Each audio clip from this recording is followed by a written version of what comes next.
adalah periode penting setelah pengakuan kedaulatan dari Belanda pada tahun 1949 dan sebelum munculnya demokrasi terpimpin pada tahun 1959.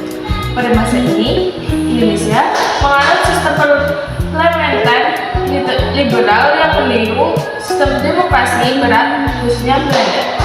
Berikut penjelasan lengkapnya mengenai kondisi politik dan ekonomi pada masa tersebut.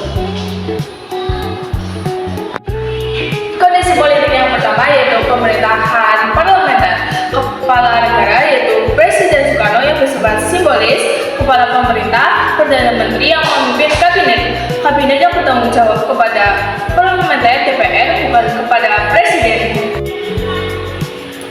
Sering terjadi pergantian kabinet dalam kurun waktu 1950 sampai 1959 terjadi 7 kali pergantian kabinet, antara lain Kabinet Natsir 1950 sampai 1951, Kabinet Sudirman 1951 sampai 1952, Kabinet Wilopo 1952 sampai 1953, Kabinet Ali Sastrawidjo I 1953 sampai 1955, Kabinet Burhanuddin Harahap 1955 sampai 1956, Kabinet Ali Sastrawidjo II 1956 sampai 1957, Kabinet Juanda 1957 sampai 1959.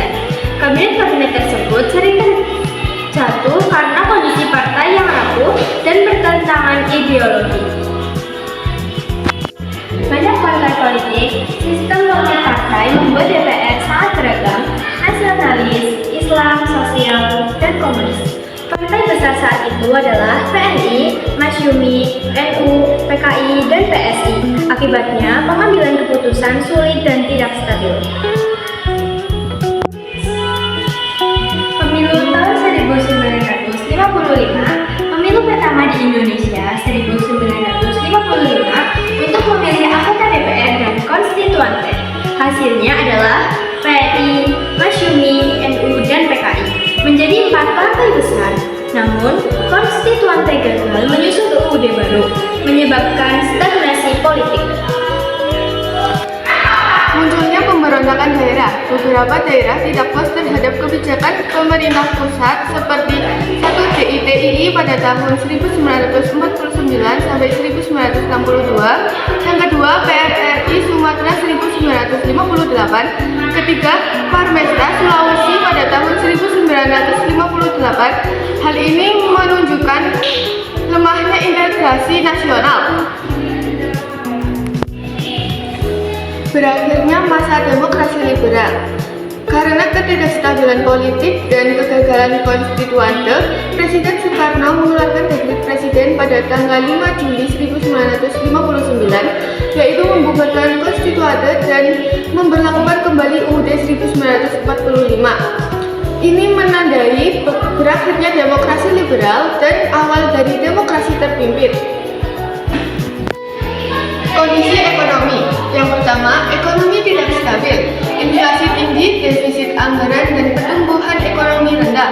Akibat seringnya pergantian kabinet, tidak ada kebijakan ekonomi jangka panjang yang konsisten. Kondisi ekonomi yang kedua ada warisan ekonomi tradisional. Struktur ekonomi masih sangat dipengaruhi oleh Belanda. Sektor pertanian dan perdagangan dikuasai oleh bangsa asing. Petani mulai miskin. Perekonomian bersifat dualistis, yaitu modern versus tradisional. Yang ketiga ada kebijakan nasionalisasi. Setelah nasionalisasi perusahaan Belanda 1957 sampai 1958, pemerintah mulai menguasai perusahaan asing, terutama setelah konflik Irian Barat. Namun, pengelolaannya masih belum efisien. Kondisi ekonomi yang keempat ada masalah keuangan dan perdagangan. Neraca perdagangan sering defisit. Ketergantungan tinggi pada ekspor hasil bumi seperti karet, kopi, dan timah. Fluktuasi harga ekspor di pasar masih dipengaruhi pendapatan negara. Kondisi ekonomi yang kelima ada upaya pembangunan. Pemerintah membuat rencana pembangunan seperti Rencana Urgensi Perekonomian tahun 1951, Rencana Pembangunan 5 tahun 1956 sampai 1960. Sayangnya, pelaksanaan kurang berhasil karena kondisi politik yang tidak stabil.